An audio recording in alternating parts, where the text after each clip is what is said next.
ನಿನ್ನೆ ಕಲಬುರಗಿಯಲ್ಲಿ ನಡೆದಂಥ ಘಟನೆ ಇದೆ. ಮಾನ್ಯ ವಿಧಾನ ಪರಿಷತ್ನ ವಿರೋಧ ಪಕ್ಷದ ನಾಯಕರಾದಂಥ ಛಲವಾದಿ ನಾರಾಯಣಸ್ವಾಮಣ್ಣವರು ಕಾರ್ಯಕ್ರಮ ನಿಮಿತ್ತ ಹೋಗಿದ್ದಂಥ ಸಂದರ್ಭದಲ್ಲಿ ಮಾಧ್ಯಮದವರು ಕೇಳಿದಂಥ ಪ್ರಶ್ನೆಗಳಿಗೆ ಉತ್ತರಿಸುವಂಥ ಸಂದರ್ಭದಲ್ಲಿ ಯಾರ್ಯಾರು ಸನ್ಮಾನ್ಯ ನರೇಂದ್ರ ಮೋದಿಜಿಯವರ ಕಾರ್ಯವೈಖರಿ ಬಗ್ಗೆ, ನಮ್ಮ ಸೈನಿಕರ ಏನು ಮೇಲೆ ಡೌಟ್ ಬಿದ್ದಿದ್ರು, ಇದ್ರ ಬಗ್ಗೆ ಮಾತನಾಡ್ತಾ ಇರ್ತಕ್ಕಂಥ ಸಂದರ್ಭದಲ್ಲಿ ದಾರಿಯಲ್ಲಿ ಆನೆ ಓದ್ತಾ ಇದ್ರೆ ಬೊಗಳ ನಾಯಿಗಳು 76 ಇರ್ತವೆ, ಅದ್ರಲ್ಲಿ ಸೀಳ್ ನಾಯಿಗಳು ಇರ್ತವೆ, ಆ ನಾಯಿಗಳು ಇರ್ತವೆ, ಈ ನಾಯಿಗಳು ಇರ್ತವೆ, ಗಜ ನಾಯಿಗಳು ಇರ್ತವೆ ಅನ್ನೋ ಲೆಕ್ಕಾಚಾರದಲ್ಲಿ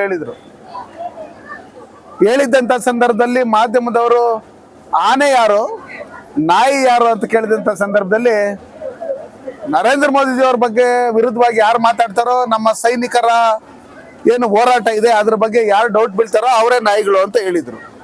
ಅದರಲ್ಲಿ ತಪ್ಪೇನಿದೆ? ಇವತ್ತು ಈ ದೇಶದಲ್ಲಿದ್ದು ಈ ದೇಶದ ನೆಲ ಜಲ ಪ್ರತಿಯೊಂದನ್ನ ಅನುಭವಿಸಿ ರಾಜಕಾರಣ ಚುನಾವಣೆ ಬಂದಂತ ಸಂದರ್ಭದಲ್ಲಿ ಮಾಡಿದೆ. ಪ್ರತಿದಿನ ದೇಶದಲ್ಲಿ ಒಗ್ಗಟ್ಟಾಗಿರ್ತಕ್ಕಂಥ ಸಂದರ್ಭದಲ್ಲಿ ರಾಜಕಾರಣವನ್ನ ಮಾಡ್ತಾ ಪಾಕಿಸ್ತಾನದ ಏಜೆಂಟ್ಗಳಂತೆ ವರ್ತನೆ ಮಾಡ್ತಾ ಇರ್ತಕ್ಕಂಥ ಈ ಪ್ರಿಯಾಂಕ್ ಖರ್ಗೆ ಅವರು ಇರ್ಬೋದು, ಮತ್ತೆ ಅವರ ತಂದೆಯವರಾದಂಥ ಖರ್ಗೆ ಅವರು ಇರ್ಬೋದು, ಅವರು ನಮ್ಮ ಪಾಕಿಸ್ತಾನ ಅಂತಾರೆ. ಮೊನ್ನೆ ಮಾಧ್ಯಮಗಳಲ್ಲಿ ಮಾತಾಡ್ತಾ ಏನೋ ಹಿಂದೆ ಚೂಟ ಮೂಟ ಯುದ್ಧಗಳಾಗ್ತಾ ಇತ್ತು ಅನ್ನೋ ಲೆಕ್ಕಾಚಾರದಲ್ಲಿ ಹೇಳ್ತಾರೆ. ಅಂದ್ರೆ ಅವ್ರ ಕಾಲದಲ್ಲಿ ಆಗಿರೋದು ಚೋಟ ಮೋಟೋ. ಇವತ್ತು ಪಾಕಿಸ್ತಾನದ ಪ್ರಧಾನಮಂತ್ರಿಗಳು, ಪಾಕಿಸ್ತಾನದ ಸೈನ್ಯದ ಮುಖ್ಯಸ್ಥರು ಇವರೆಲ್ಲ ಸೇರ್ಕೊಂಡು ಹೊರ ದೇಶಗಳಲ್ಲಿ ಮಾಧ್ಯಮಗಳ ಮುಂದೆ ನಮ್ಮ ದೇಶದ ವಾಯುನೆಲೆಗಳ ಮೇಲೆ ದಾಳಿ ಮಾಡಿದ್ದಾರೆ, ನಮ್ಮ ದೇಶದ ವಾಯುನೆಲೆಗಳು ಧ್ವಂಸ ಆಗಿದೆ, ಉಗ್ರಗಾಮಿಗಳನ್ನ ಅವ್ರ ಸೈನಿಕರು ಅಂತ ತಿಳ್ಕೊಂಡಿರ್ತಕ್ಕಂಥ ಶಿಬಿರಗಳ ಮೇಲೆ ನಮ್ಮ ದೇಶದ ಸೈನಿಕರು ವಾಯುದಾಳಿ ಮಾಡೋದ್ರ ಮುಖಾಂತರ ನೂರಾರು ಜನ ನಮ್ಮ ದೇಶದ ಹೆಣ್ಮಕ್ಕಳ ಸಿಂಧೂರದ ಮೇಲೆ ಕಣ್ಣಿಟ್ಟಿರ್ತಕ್ಕಂಥ ಉಗ್ರಗಾಮಿಗಳನ್ನ ಸಂಹಾರ ಮಾಡೋದ್ರ ಮುಖಾಂತರ ಈ ದೇಶದಲ್ಲಿ ಇರ್ತಕ್ಕಂಥ ಹೆಣ್ಣು ಮಕ್ಕಳು ಏನು ನೋವು ಅನುಭವಿಸ್ತಾ ಇದ್ರು ಅವ್ರಿಗೆ ಸ್ವಲ್ಪ ರೀತಿಯಾದಂಥ ಸಮಾಧಾನ ಪಡಿಸಂತ ಕೆಲಸಗಳನ್ನ ಮಾಡಿ ಇವತ್ತು ಸನ್ಮಾನ್ಯ ನರೇಂದ್ರ ಮೋದಿಯವರು ಪ್ರತಿದಿನ ವಾಯುಸೇನೆ, ಭೂಸೇನೆ, ನೌಕಾಸೇನೆ, BSF, CRPF ಎಲ್ಲ ಸೈನ್ಯದ ಮುಖ್ಯಸ್ಥರುಗಳ ಜೊತೆಯಲ್ಲಿ ಮತ್ತೆ ನಮ್ಮ ಅಜಿತ್ ದೋವಲ್ ಅವ್ರ ಜೊತೆಯಲ್ಲಿ, ನಮ್ಮ ರಕ್ಷಣಾ ಸಚಿವರ ಜೊತೆಯಲ್ಲಿ ಮೀಟಿಂಗ್ಗಳು ಮಾಡ್ತಾ ಇದ್ರು. ಈ ಕಣ್ಣು ಕಾಣಿಸ್ತಾ ಇರ್ತಕ್ಕಂಥ ಪ್ರಿಯಾಂಕ್ ಖರ್ಗೆ ಅವರು ಎಲ್ಲೋಗಿದ್ದು 6ನೇ ತಾರೀಕಿಂದ 13ನೇ ತಾರೀಕುವರೆಗೂ ಅಂತ ಕೇಳ್ತಾರೆ. ಅಂದ್ರೆ ಇವ್ರಿಗೆ ಯಾವ್ದೋ ಹುಚ್ಚನಾಯಿ ಕಚ್ಚಿರ್ಬೇಕು ಅಂತ ಹೇಳಿ ನಾನು ಇವಾಗ ನಿಜವಾಗ್ಲೂ ಹೇಳಕ್ ಇಷ್ಟಪಡ್ತೀನಿ. ಪ್ರಿಯಾಂಕ್ ಅವರೇ, ಪ್ರತಿಯೊಂದಕ್ಕೊಂದು ಲಿಮಿಟ್ ಇರುತ್ತೆ. ಈ ಭಾರತ ದೇಶದಲ್ಲಿ ಸನ್ಮಾನ್ಯ ನರೇಂದ್ರ ಮೋದಿಜಿ ಅವರು ಪ್ರಧಾನಮಂತ್ರಿ ಆದ್ಮೇಲೆ ಡಾಕ್ಟರ್ ಬಾಬಾ ಸಾಹೇಬ್ ಅಂಬೇಡ್ಕರ್ ಬರೆದಿರ್ತಕ್ಕಂಥ ಸಂವಿಧಾನದ ಅಡಿಯಲ್ಲಿ ಇವತ್ತು ದೇಶ ಮುನ್ನಡೀತಾ ಇದೆ.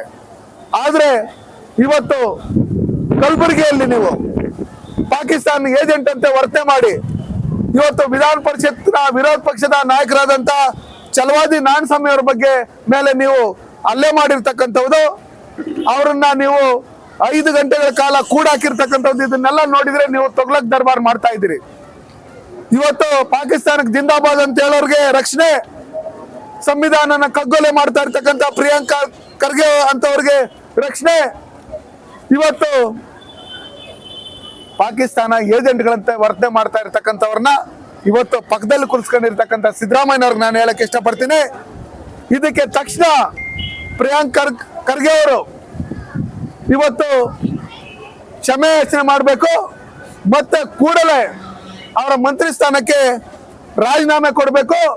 ಇಲ್ಲಾಂದ್ರೆ ನಮ್ಮ ಛಲವಾದಿ ನಾರಾಯಣಸ್ವಾಮಿ ರಾದಾಗಿ ರಾಜ್ಯಾಧ್ಯಕ್ಷರಾದಂಥ ವಿಜೇಂದ್ರ ಅಣ್ಣವರು, ವಿರೋಧ ಪಕ್ಷ ನಾಯಕರಾದಂಥ ಅಶೋಕ್ ಅಣ್ಣ, ನಮ್ಮ ಎಲ್ಲ ಹಿರಿಯ ಮುಖಂಡಗಳು, ನಾವು ಕೋಲಾರ ಜಿಲ್ಲಾಧ್ಯಕ್ಷ ಆದಂಥ ಓಂಶಕ್ತಿ ಚಲಪತಿ ಇರ್ಬೋದು, ನಾವೆಲ್ಲ ಡಾಕ್ಟರ್ ಇರ್ಬೋದು, ಎಲ್ಲರೂ ಸಹಸ್ರಾರು ಸಂಖ್ಯೆಯಲ್ಲಿ ಕಲಬುರಗಿ ಚಲೋ ಹೋರಾಟವನ್ನು ನಂಬ್ಕೊಂಡು ಅಲ್ಲಿ DC ಆಫೀಸ್ ಮುತ್ತಿಗೆ ಹಾಕುವಂತ ಕೆಲಸಗಳನ್ನ ನಾವು ಮಾಡ್ತೀರಿ.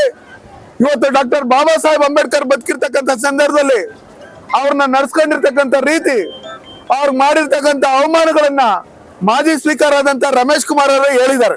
ಒಪ್ಕೊಂಡಿದ್ದಾರೆ. ನಿಜ, ಅವ್ರು ಬದುಕಿದ್ದಾಗ ಆ ತರ ಕಷ್ಟ ಕೊಟ್ಟಿದ್ದೀರಿ ಅಂತೇಳಿ. ಇವತ್ತು ಚಲವಾದಿ ನಾಡಸ್ವಾಮಿ ಅವರು ವಿಧಾನ ಪರಿಷತ್ನ ವಿರೋಧ ಪಕ್ಷದ ನಾಯಕರು, ಜೊತೆಯಲ್ಲಿ ದಲಿತ ಮುಖಂಡರು. ಹಂಗಿರ್ತಕ್ಕಂಥ ಸಂದರ್ಭದಲ್ಲಿ ಬಡ ದಲಿತರ ಮೇಲೆ ಈ ಬಲಿತ ದಲಿತರ ಪಾಕಿಸ್ತಾನಿ ಏಜೆಂಟ್ಗಳಂತೆ ವರ್ತನೆ ಮಾಡ್ತಾ ಇರ್ತಕ್ಕಂಥ ಪ್ರಿಯಾಂಕ್ ಖರ್ಗೆ ಅವರು ಮತ್ತೆ ಅವರ ಚೇಲಾಗಳವರು ಅಲ್ಲೇ ಮಾಡಿರ್ತಕ್ಕಂಥದ್ದು ಮತ್ತೆ ಅವ್ರನ್ನ ಕೂಡ ಹಾಕಿರ್ತಕ್ಕಂಥದ್ದು ನೋಡಿದಂತ ಸಂದರ್ಭದಲ್ಲಿ ಇದು ಸಂವಿಧಾನ ವಿರೋಧಿ ಚಟುವಟಿಕೆ. ಅದಕ್ಕೆ ನಾವು ಗವರ್ನರ್ ಸಾಹೇಬ್ರನ್ನು ಮಾಧ್ಯಮಗಳ ಮುಖಾಂತರ ನಾವು ಒತ್ತಾಯ ಮಾಡ್ತೀರಿ.